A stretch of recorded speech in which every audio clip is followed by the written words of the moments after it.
everybody. Welcome back to 3 Points and a Touchdown. Today I'm your host, Zach, and I'm going to be doing... Today I will be discussing going over the best player from every NBA. Hello, everybody. Welcome back to 3 Points and a Touchdown.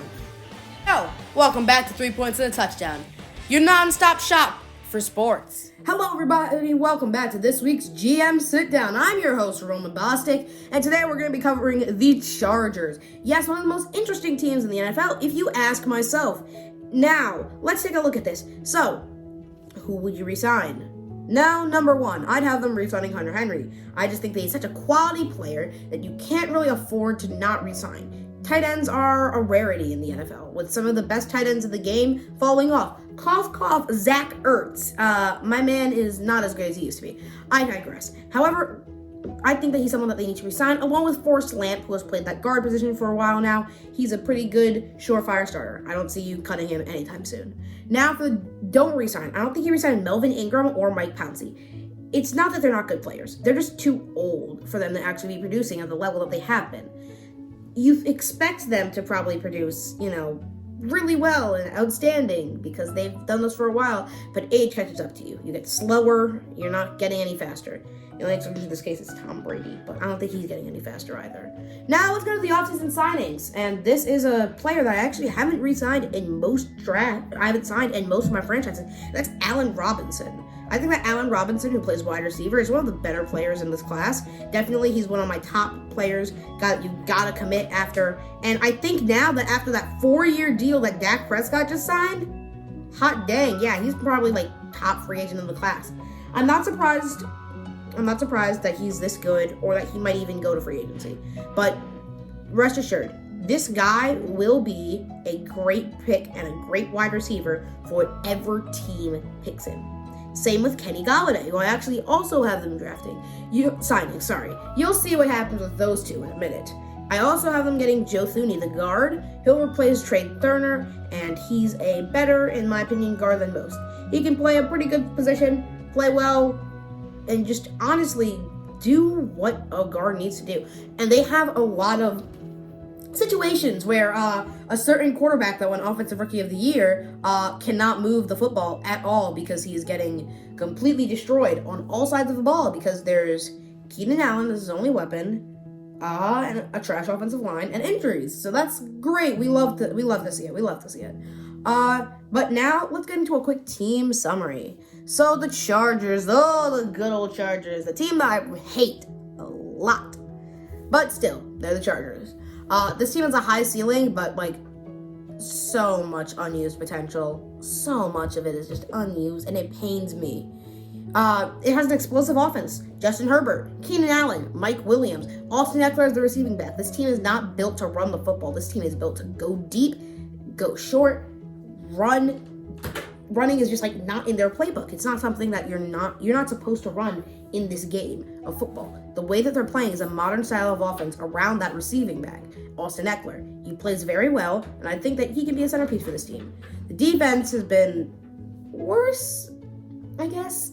I don't really know how to describe them. The loss of Derwin James definitely impacted this team greatly. However, I think that what's really keeping them held up is the fact that, they don't really have a quality corner.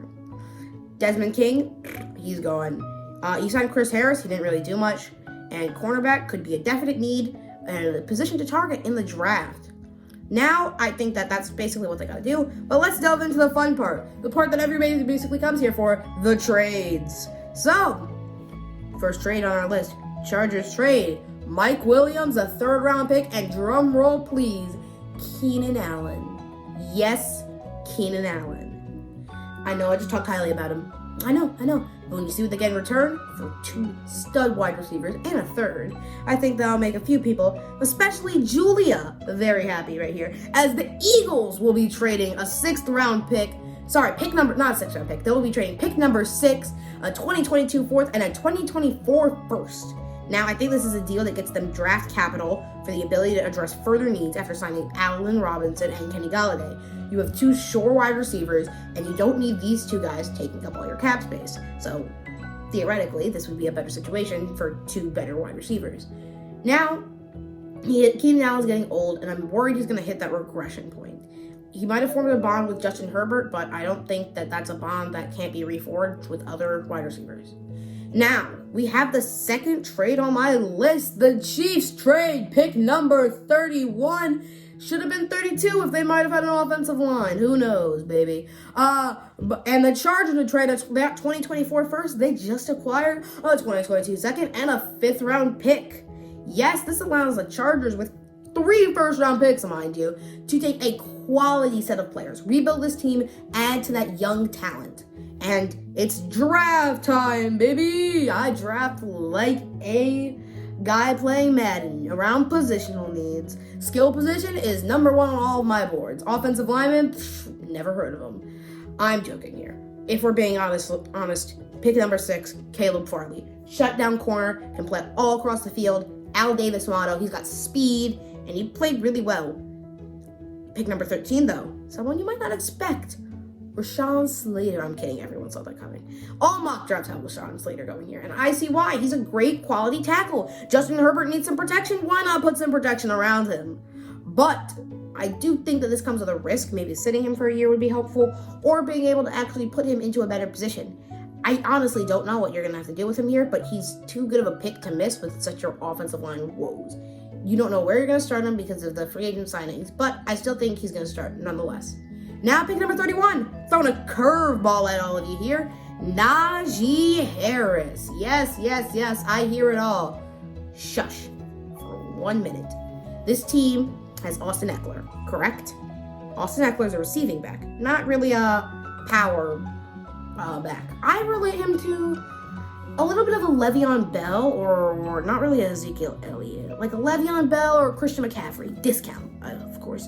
But Najee Harris can play that Frank Gore, Adrian Peterson position, that do-it-all, frontline back, and who knows, this guy was insane in college. Like, are you really going to pass on that talent when you need a frontline back on that goal line? If you give Herbert a guy that he can just go like, here, football, go, and just have him straight down the field, and he's like a bulldozer. If he develops well, he could be like Derrick Henry, or even be better than Derrick Henry. I wouldn't even be surprised if he was better than Derrick Henry. But that is going to do it for today's GM Sit Down. I was your host, Roman. And hey, if you enjoyed watching, leave a like, comment, and subscribe. Thank you all so much. And this has been Roman Bostic signing off. Until next time.